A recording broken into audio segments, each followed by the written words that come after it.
This ride takes us through Hyderabad, moving along the city roads during the ride.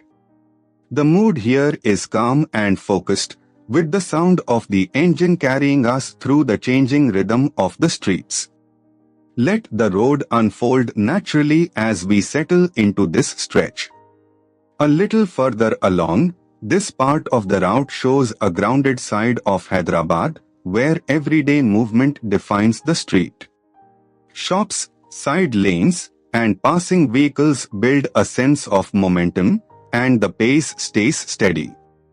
It is the kind of stretch where the ride feels less like a destination and more like a continuous observation.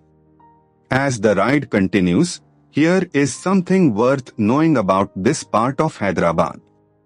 The expansion of the metro network reflects Hyderabad's commitment to sustainable urban transportation. That local detail adds depth to what might otherwise seem like a simple road, and it reminds you that every ride here passes through layers of history and routine.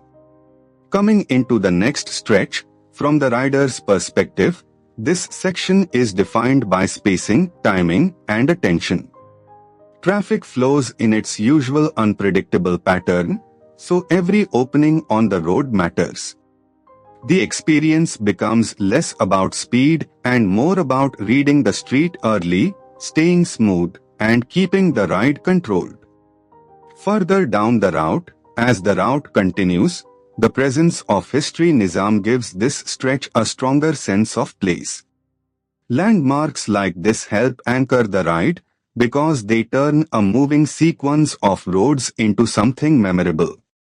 With the road opening ahead, the atmosphere here changes with the hour, and the weather adds its own character to the ride. The road noise, light, and movement around the bike all combine into a very specific riding mood. That is what makes city POV footage work best when the narration supports the scene. As this ride through Hyderabad comes to a close, the journey may be simple, but the texture of the road, the city, and the ride itself is what makes it worth watching.